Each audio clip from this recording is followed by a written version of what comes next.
It's a news update. You gotta stay informed. A lot of people don't like watching the news. It's depressing and all this. Gotta stay informed, especially with what's going on now. And the present is a part of history because everything historical was once the present moment.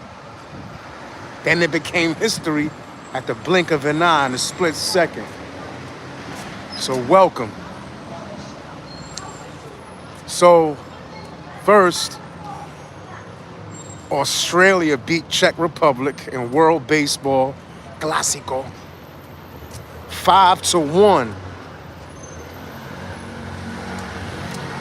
And in the United States, in Major League Baseball, I hate to say it, but the Twins beat my Yankees 15-0. Ouch. I don't even want to talk about it. What had happened. Yankees been doing good lately, though. Yankees have been doing good lately. And plus, it's just spring training, so, not a big deal. Everybody's just getting warmed up. So, but yeah, that happened.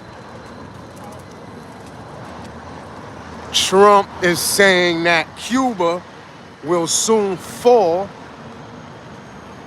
And, what up, Ben? What's up, all right?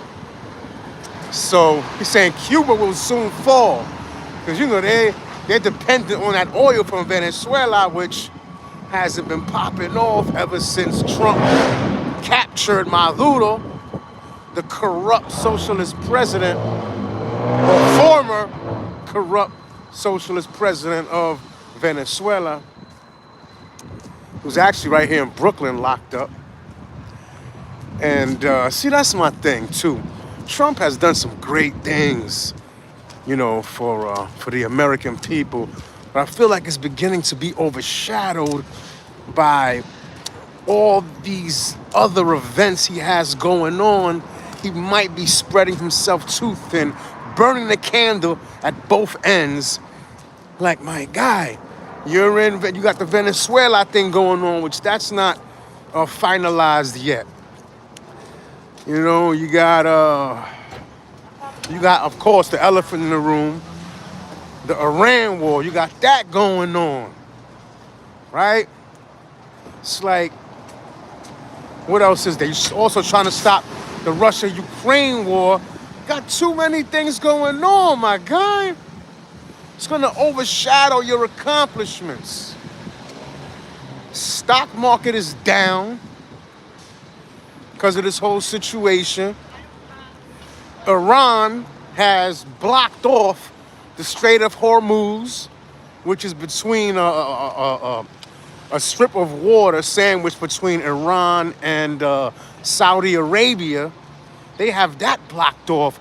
Like a fifth of the world's oil passes through there. So no surprise that oil prices are going up.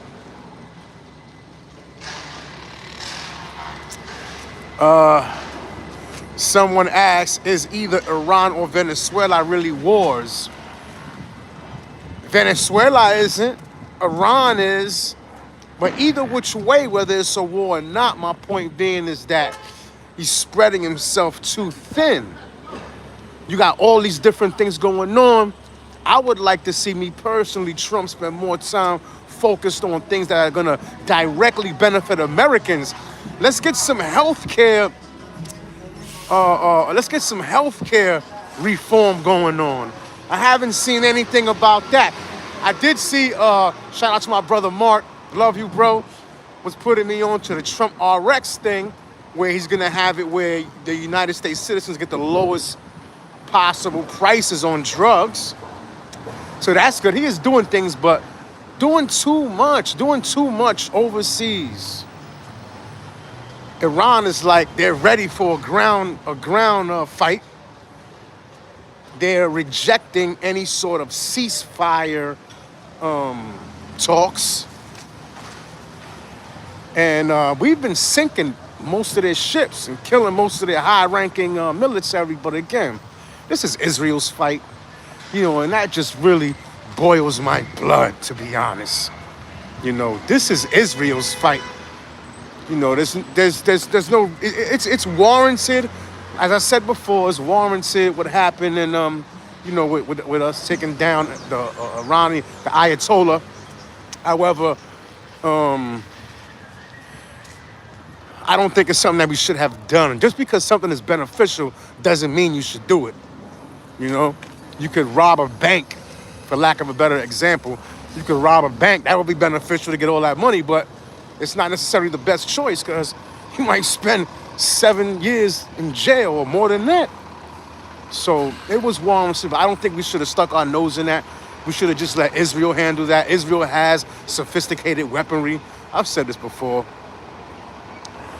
And the president's approval rating is down right now. President's approval rating is down. We got the midterms coming up, so we're in a hell of a situation. Then you got to think, as I said, having your hands in all these different cookie jars around the world, plus our stockpile on weaponry, from what I'm understanding, is way low.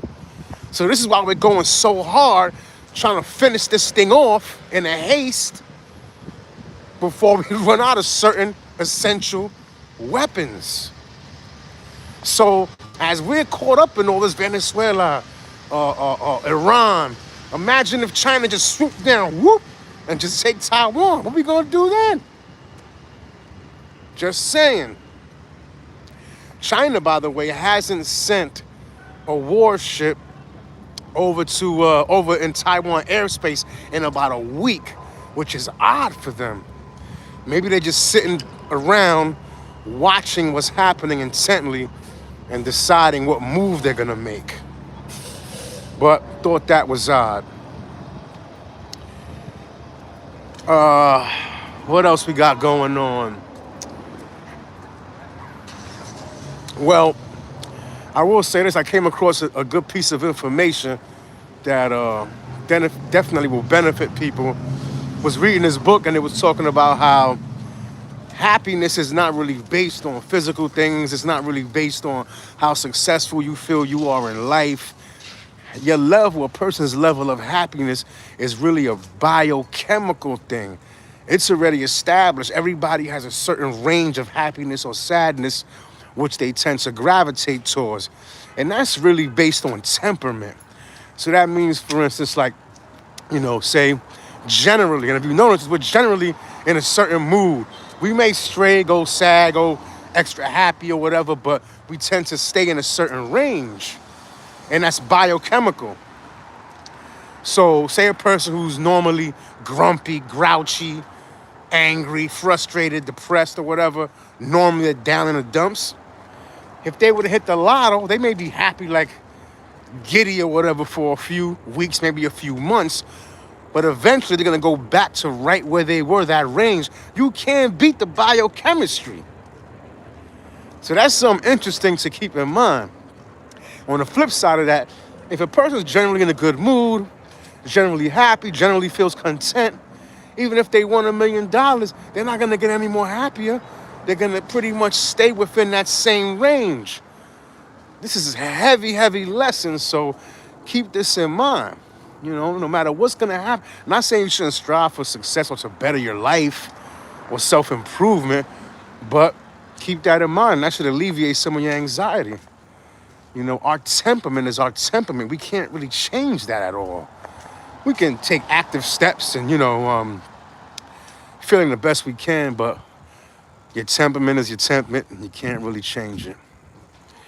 Subscribe to the YouTube channel if you haven't already. This channel is chock full of information. If you love to be informed, if you love knowledge, you definitely want to subscribe to Will Flores TV.